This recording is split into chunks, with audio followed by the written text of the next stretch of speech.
Chers petits amis, bonjour et bienvenue à cette petite causerie au coin du Covid-19. Vous pensiez que le confinement était insupportable? Ce n'était rien en comparaison de ce que vous allez bientôt subir, car je me propose de vous lire le prologue du tome 1 d'Alamander. Bon, excusez-moi, je le tenais à l'envers. Commençons donc sans plus tarder. À l'époque où Kerfrenel n'était encore qu'un petit 3 pièces, salon, cuisine, salle de torture, le roi Ambru IV vint y séjourner. Le meublé, exposé au sud, était adossé à un vieux massif pierreux, carcasse arrachée au temps qui avait donné son nom au royaume de Kungbor. La vue était agréable et permettait au monarque d'oublier pour un moment les intrigues de la cour. Les saisons passant, il se prit d'affection pour la région et, un beau soir d'automne, il décida de quitter l'austère castel de ses ancêtres pour s'installer définitivement dans sa nouvelle demeure. Quelques mois plus tard, l'architecte en chef découvrit une vaste caverne sous les fondations du palais. Ambru IV en chassa aussitôt les étranges créatures qui la peuplaient, puis gagna au jeu, avec le gardien des lieux, une concession à perpétuité. Il envoya alors une flopée d'ingénieurs faire de ce grand vide la nouvelle capitale de l'Empire. Travaux et aménagements se succédèrent au fil des décennies. À la mort du roi, la petite garçonnière d'origine avait cédé la place à une forteresse enterrée, bardée de tours et de pignons, dressant leurs cimes altières vers le ciel rocheux de la caverne. Notre glorieux royaume venait de trouver l'écrin minéral d'où la sagesse et la bienveillance des souverains de Kungbor allaient s'exercer pour les millénaires à venir. Ennec Lamnior, guide de bienvenue à Kerfrenel. Exterminons-les! Glapit Ernst Trant, souverain de Kungbor. Les visages autour de la table se partagèrent entre enthousiasme et scepticisme. La chose n'est pas si aisée, Majesté, expliqua Pallas, le conseiller principal. Depuis que les Xéols se sont installés sur nos rivages, il y a un siècle et demi, personne n'est parvenu à les persuader que leur extinction serait un bienfait pour l'humanité. D'autre part, enchaîna le responsable de la propagande, ils ne nous ont pas causé de véritables ennuis depuis plus de 2 ans. Un grand type carré, au menton carré, hocha la tête. En tant que général en chef des armées, je me suis permis de procéder à une simulation stratégique de dissuasion. Ainsi que Sa Majesté vient de le suggérer, nous pourrions tous les tuer afin de leur montrer ce qui leur arriverait s'ils décidaient de nous attaquer. Le silence s'installa tandis que chacun soupesait la proposition. Ce sont de robustes guerriers, objecta Pallas. Ce sont des hommes. Ils ont donc un point faible, rétorqua l'officier. Attaquons-nous à leur richesse. En quoi consiste-t-elle? Demanda le roi. Rien d'intéressant pour nous, répondit un noble ventru. Ils pêchent de petits mollusques qu'ils parviennent, nul ne sait comment, à naturaliser. Ils s'en servent comme monnaie. L'homme, visiblement passionné par le sujet, enchaîna avec emphase. Leur économie est d'ailleurs sidérante. L'odeur des mollusques est infecte. Lorsqu'un xéol contracte une dette ou acquiert un bien, le vendeur lui donne une certaine quantité de ces créatures. La pestilence pousse alors le débiteur à rendre un service ou un objet afin de s'en débarrasser. Une monnaie inverse en quelque sorte. En écoutant la proposition du général, il me vient une idée. Une fois ces intrus exterminés, nous pourrions revendre ces mollusques dans quelques centaines d'années, en tant que précieuses reliques d'une civilisation disparue. L'homme se tut, une expression gourmande sur les lèvres. Cela ne règle aucun problème dans l'immédiat, grommela Ernst. Il est extrêmement irritant de voir une partie du territoire national occupée par une poignée de sauvages venus d'on ne sait où. Le général se sentit à son tour investi d'une mission pédagogique. Leur légende raconte qu'ils sont tombés du ciel, sire. Et le fait est que personne pour le moment n'est parvenu à découvrir leur origine. Le roi balaya d'un geste ce qu'il considérait comme des sottises. J'en ai assez de voir ces démons grappiller de précieuses minutes de conseil depuis le premier jour de mon règne. Général Fédéhul, je vous charge dès à présent d'étudier leurs faiblesses et de me livrer un rapport chaque semaine sur l'état de vos avancées. L'officier se rembrunit. La tâche promettait d'être difficile. Ernst pointa un doigt vers le conseiller ventripotent. À vous, vol. Le notable interpellé dégagea péniblement ses formes généreuses de son fauteuil et prit la parole. Votre Majesté, noble conseiller, l'extension de notre royaume vers l'ouest ne va pas sans poser quelques difficultés. Je vous rappelle qu'il y a quelques semaines, un mariage entre le neveu de Sa Majesté et la cousine par alliance de la reine de Menzota nous a permis de récupérer quelques arpents de terre. Une juteuse opération, ce mariage, commenta Fédéhul. Oui, général. D'après nos spécialistes en diplomatie, cette union a fait baisser les tensions entre nos deux pays de 15%. Et le départ du marié, renchérit Ernst, a fait progresser d'autant l'intelligence de la cour. Le fait est que mon neveu va faire plus pour la déstabilisation de Menzota qu'une armée d'intrigants. » Chacun s'amusa de l'assailli. On connaissait la piètre réputation du noblio. Vol hocha la tête avec force, ce qui fit trembler ses bajoux. Il poursuivit. Les habitants de notre nouvelle conquête étaient auparavant soumis au régime de Menzota, c'est-à-dire à 10% des recettes marchandes sur les 2 années précédant l'avoir commercial de recours en qualité de vie minimum. Sans tenir compte des regards perplexes, le responsable se dirigea vers un coin de la salle où était disposé un patio recouvert d'une tenture. Avec le geste sûr d'un illusionniste, il en rabattit l'étoffe. Un tableau apparut, encadré par 2 jeunes filles dont la silhouette de rêve n'était dissimulée que par quelques pièces de tissu. La plupart des conseillers se redressèrent sur leurs chaises. Quelques-uns frisèrent leurs moustaches d'un air connaisseur, d'autres s'envoyèrent des coups de coude. S'appuyant sur des graphiques aussi complexes que des sortilèges, Vol enchaîna les statistiques sur les richesses potentielles de leur annexion. Les nymphètes, elles, alternaient poses langoureuses et moues suggestives. Malgré les subtilités du langage employé par l'expert, les conseillers demeuraient parfaitement concentrés, le tout étant en l'occurrence de savoir par quoi. Vol poursuivit un moment avant de conclure. En revanche, notre propre fiscalité prévoit la même mesure, mais inversée. Tout le monde me suit ? Hochement de tête décidé de l'Assemblée. À présent, nous devons choisir entre investir dans ces contrées ou, au contraire, en liquider les biens au prorata de... L'homme réfléchit quelques instants, puis il s'approcha de l'une des jeunes filles. Prenons un exemple. Imaginons que Niela, ici présente, représente l'annexion. Retirer à proportion de nos ressources reviendrait à faire ceci. Il déchira un grand pan de mousseline, ce qui dévoila la poitrine de la nymphette. La question est, devons-nous ainsi liquider ces biens, ou au contraire, investir ? Il replaça le tissu pour illustrer ses propos. « Liquider, liquider !» s'exclamèrent les notables. « Dans ce cas, conclut l'orateur, je propose de procéder sans tarder à l'évacuation de toute la zone. » Il rejoignit son siège sous les applaudissements. Pallas fit taire ceux qui demandaient une autre démonstration de la liquidation et entreprit d'expédier les affaires courantes. Dès qu'il eut prononcé 3 mots, les conseillers retombèrent dans l'apathie. Quelques regards se portèrent avec espoir vers la tenture qu'avait rabattu Vol. Le roi promena son regard sur l'assemblée et se permit un bref sourire.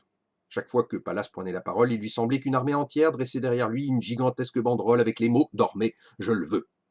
Le chambellan s'exprimait par saccades, monocorde les bras le long du corps. En comparaison, une brique évoquait un univers de lyrisme débridé. Plusieurs fois, le monarque avait été tenté de faire transférer son bras droit au service des interrogatoires. Personne n'aurait été capable de résister à une telle logorée. Même Vol arborait ce mélange d'attention et de renoncement qui traduisait en lui un désintérêt poli. Seul Ernst parvenait à demeurer concentré, après des années d'entraînement passées à contempler les sons inarticulés de son poisson rouge. Soudain, une inexplicable sensation d'abattement s'empara du roi. Son regard se fit vague et ses membres s'amollirent. Avec épouvante, il vit ses conseillers fondre devant lui comme des statues de cire. Des flammes léchèrent les antiques tapisseries, firent craqueler les fresques martiales. Les traits de Pallas se muèrent en un masque mortuaire qui emplit tout son champ de vision. « Tout va bien, Majesté ?» fit le crâne grimaçant. Ernst sursauta, comme si on venait de le frapper. Tout reprit sa place, hormis le visage du chambellan qui touchait presque le sien. Pallas avait l'air sincèrement inquiet. Le monarque se frotta les yeux. « Eh bien, tout cela m'a l'air parfait, bredouilla-t-il. Si vous voulez m'excuser, je ne me sens pas très bien. Quelques pas dans la salle des pleureuses devraient me requinquer. Poursuivez sans moi. » Votre Majesté, il reste un dernier point, l'interrompit Pallas. Tous contemplèrent le conseiller avec surprise. Ernst, qui tournait déjà les talons, fit de même. Si Pallas se permettait de le retenir, c'était que le sujet était capital. Le roi demanda pourtant avec irritation. « Il y a autre chose ?»« Un complot, Majesté. »« Le numéro 1196 » confirma Vol avec ravissement.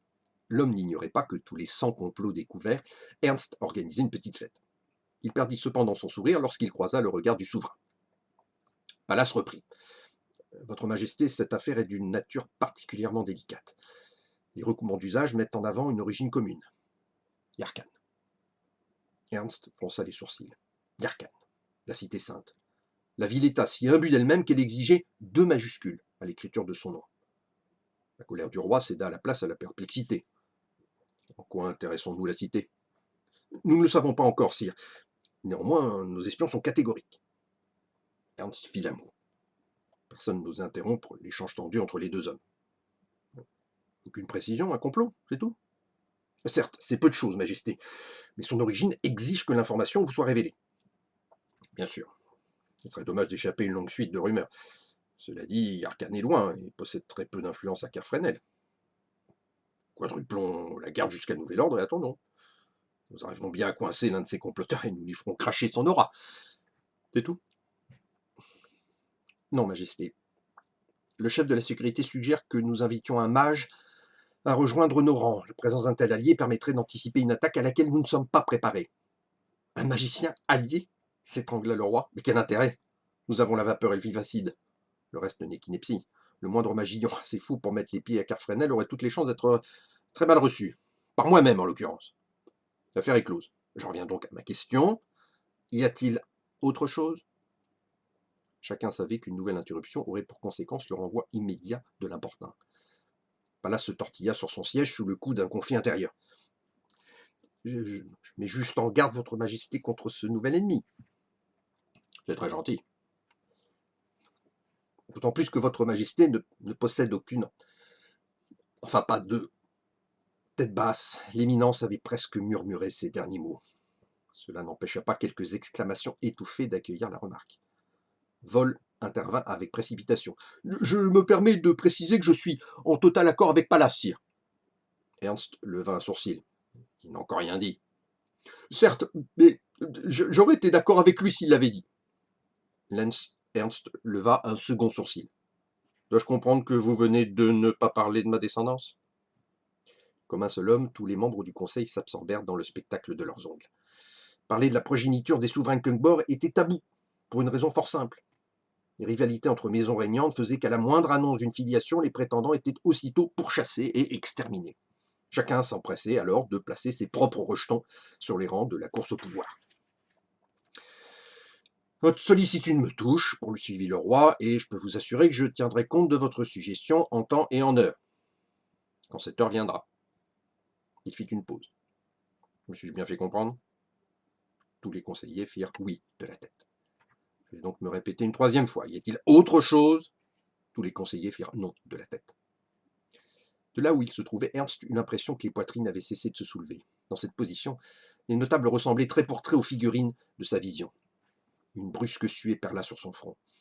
Il se leva, salua l'assemblée et longea la grande table vers la sortie. Au passage, il jeta un dernier regard à Pallas. Son bras droit, vaincu, baissait les yeux. Ernst savait que l'homme lui était entièrement dévoué. Son intervention n'était qu'un moyen de lui faire prendre conscience de la gravité de la situation. Néanmoins, il était bien décidé à ne laisser transparaître aucune faiblesse pendant le conseil. Une fois dehors, il s'éloigna hors de vue des soldats de faction, s'appuya contre un mur et poussa un long soupir.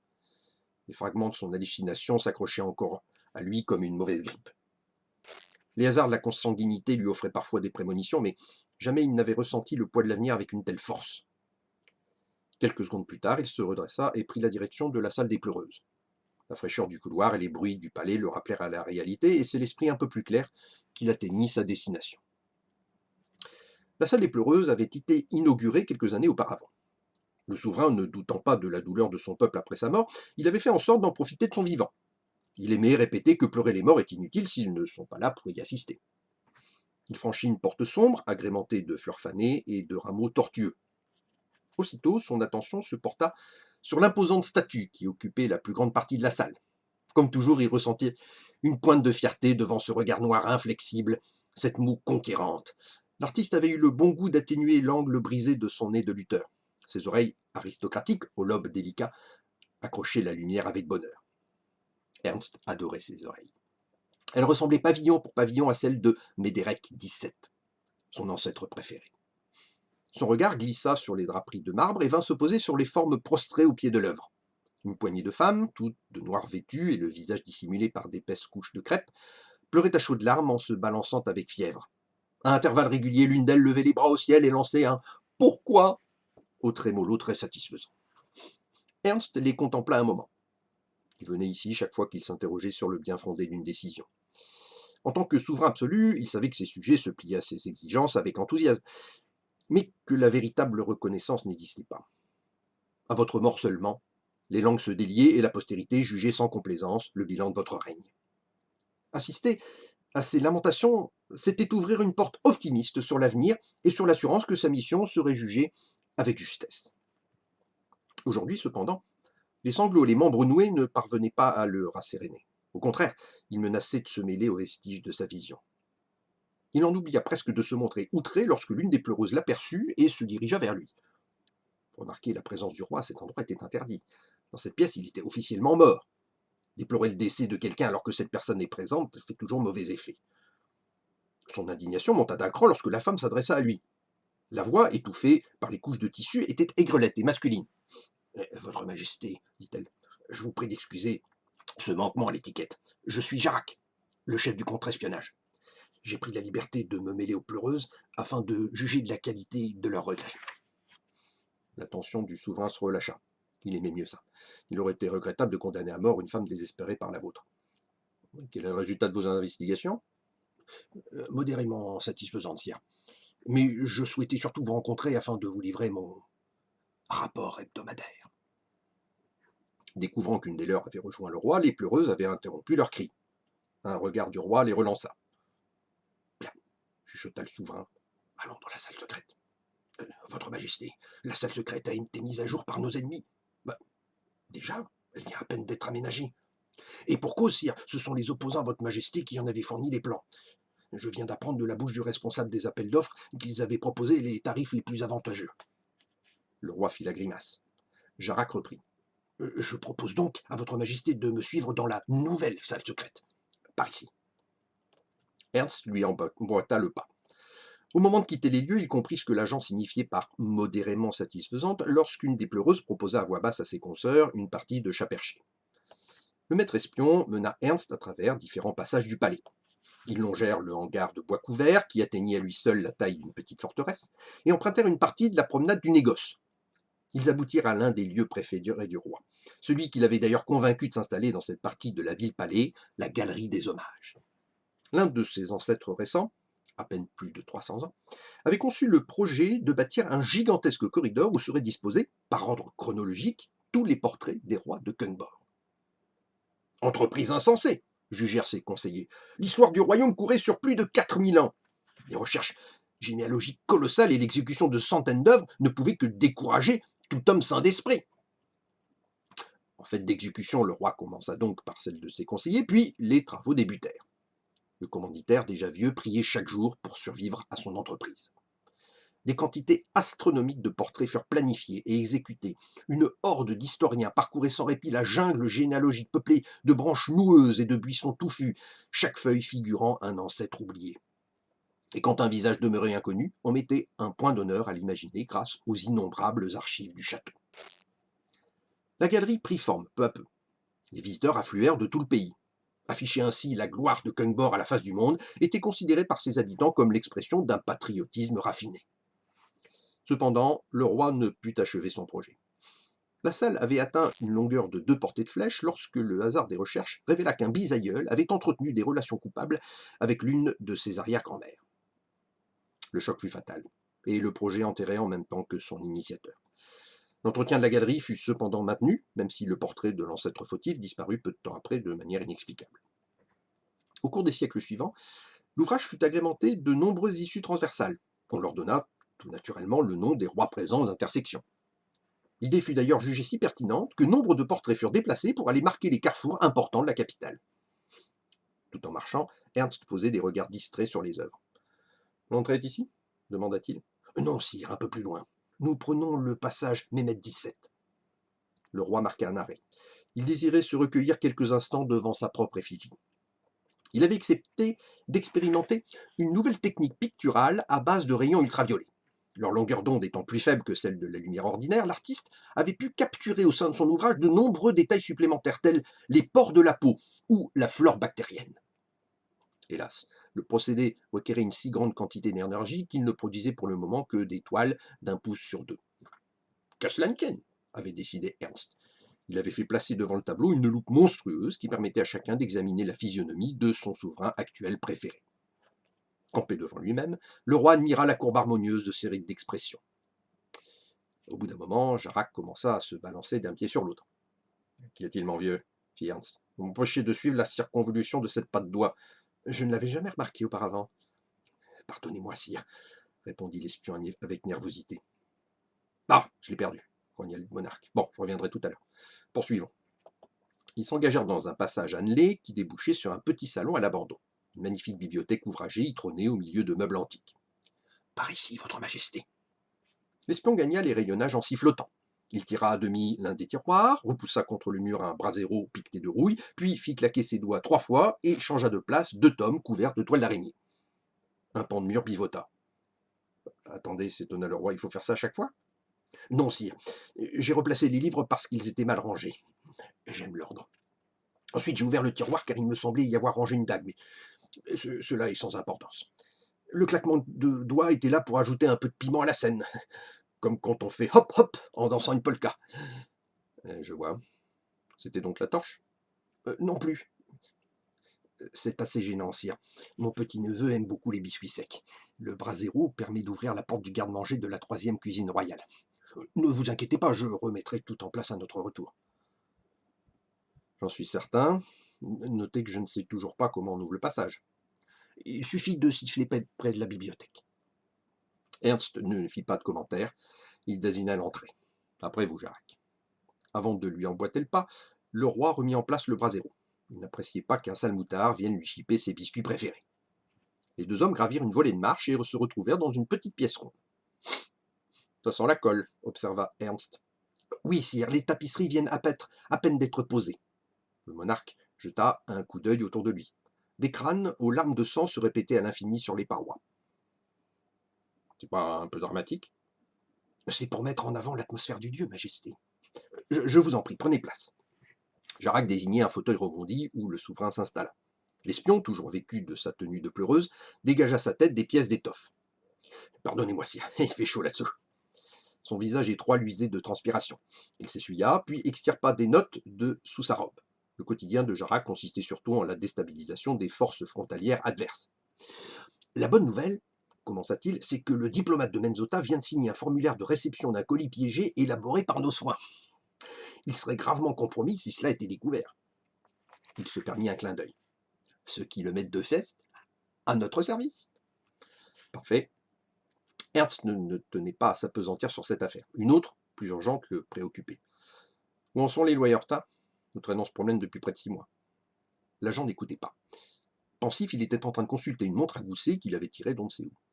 Il jeta un œil vers les escaliers, puis reporta son attention sur le monarque qui le fixait. Oui. Oh, excusez-moi, j'attends quelqu'un que j'aurais cru plus ponctuel. Il essuya les gouttes de sueur qui perlaient sur son front et reprit. Où en étions-nous? Ah oui, les loyers. Le meneur serait le chef de la guilde des parfumeurs. Il exige une dispense de taxes au motif que ses manufactures embaument les quartiers voisins en contribuant à l'essor du tourisme. Le juge chargé de l'affaire est réputé impartial, ce qui devrait nous permettre d'avoir gain de cause. Là n'est pas le plus important. L'homme fit une pause, son regard resta suspendu quelques secondes dans le vide, puis il arbora un large sourire. Le syndicat des abatteurs de bétail conteste les dires de son homologue et dénonce l'injustice faite à son établissement. Il affirme que si l'un accède à des avantages grâce à ses parfums, il serait juste que l'autre, moins bien loti, jouisse d'une compensation. Résultat, le représentant des abatteurs menace, si l'autre obtient satisfaction, de cesser lui aussi le paiement de son loyer. Nous risquons à la fois de perdre une partie de nos gains et un locataire, votre majesté. Ernst se fronta le menton. Il demanda. Les fabriques sont situées à quelle distance l'une de l'autre? Elles sont très proches, sire. Seul le canal des eaux usées de la tranche 17 les sépare. Bien, bien. Le roi se leva, fit quelques pas les mains dans le dos. Construisez une soufflerie sur le toit des abattoirs orientée vers la manufacture d'encens. Ainsi, les émanations nauséabondes de l'un neutraliseront les émissions parfumées de l'autre et les querelles n'auront plus lieu d'être. Très astucieux, majesté, si je puis me permettre. Prenez note que les établissements contribueront à part égale au financement de l'ouvrage. Et grossissez la facture de manière à faire un petit bénéfice. Avec plaisir, sire. L'espion, le front de nouveau moite, n'arrêtait pas de jeter des coups d'œil au passage qu'il venait d'emprunter. Il se mit à farfouiller dans ses poches. Jarac? L'agent interrompit son geste. Je suis désolé, notre entretien ne se déroule pas comme prévu. Ne vous alarmez pas, sire, c'est ma faute. Un petit problème d'organisation.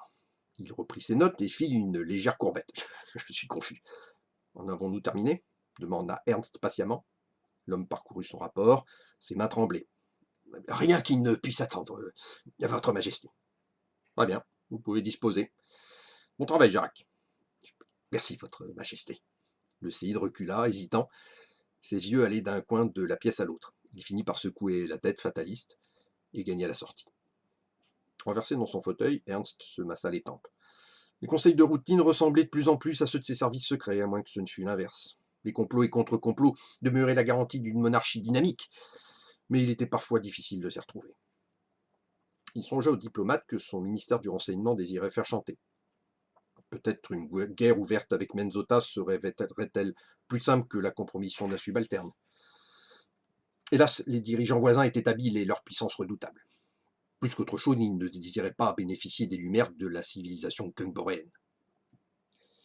Le diplomate pourrait fournir de précieux renseignements. Employons les prochains loyers à creuser cette piste. Des cris retentirent dans la cage d'escalier, suivis d'un brusque silence. Ernst se leva pour voir entrer une jeune femme au trait énergique. Elle brandissait une épée ensanglantée. « Parakir, vous êtes vivant, majesté !»« Il semblerait bien, répondit le roi attendu. Que se passe-t-il » Garder son sang-froid, prendre un air décontracté et lui chipper l'épée. Il fit quelques pas vers l'intruse, puis reconnut la femme chargée de l'espionnage de ses espions. L'une des éminences grises de Pallas. « Vance, c'est vous ? Que faites-vous ici ? Il y a un problème ?»« Plus maintenant, sire. En partie grâce à vous. » La femme fit une révérence. Un pli perplexe barra le front du roi. « Pourriez-vous être plus explicite ?»« Jarac trempait depuis peu dans un complot visant à éliminer votre majesté. » Ernst écarquilla les yeux. « Jarac, je le connais depuis son enfance. » La contre-espionne hésita. « C'est précisément la raison qu'il a avancée pour expliquer sa participation, sire. » Le roi fit la grimace. Vance poursuivit. « Nous sommes parvenus à découvrir la dague empoisonnée qu'il cachait dans la grande bibliothèque. Cependant, les honneurs reviennent à votre majesté qui a eu l'intuition de l'assaut et a replacé le flambeau à sa position d'origine. Celui-ci ouvrait un passage derrière lequel attendaient une dizaine de conjurés. » Ernst fronça les sourcils. C'était donc ça, cette arme que Jarac désespérait de trouver. Et la fable sur le neveu et ses biscuits. Il s'éclaircit la voix. « Vous savez, Vance, quand on a ma position et mon hérédité, on apprend vite à identifier ce genre de tentative dérisoire. » Il fit une pause qu'il espérait solennelle. « Votre intervention m'aura cependant permis de constater votre loyauté. » Il prit la jeune femme par les épaules. « Je vous nomme dès à présent espionne en chef du royaume de Kungbor, avec tous les avantages qui en découlent. Repas gratuits à la cantine royale, place assise aux exécutions publiques, enterrement de première classe lorsque vous m'accompagnerez dans la tombe. » Vance rougit, les yeux baissés. « C'est trop d'honneur, votre majesté. » Elle redressa le menton. « Mais qui va me remplacer au poste de surveillant général ? » Dans la mesure où vous avez fait la preuve éclatante de votre loyauté, je supprime ce poste séance tenante. Pendant au moins une bonne semaine. À ce moment-là, nous contacterons un proche de Jarac qui se fera un plaisir de surveiller notre jeune ami. Il reprit à voix haute. Et maintenant, vaillante chef de la sécurité, allez frapper dans le dos les opposants légitimes à notre règne. Je voulais dire, les opposants à notre règne légitime. Oui, votre majesté. Vance claqua des talons et disparut dans l'escalier. Ernst considéra les crânes de la nouvelle salle secrète. Il songea que, finalement, les décorations n'étaient pas si inadaptées. Fin du prologue. Merci d'avoir écouté.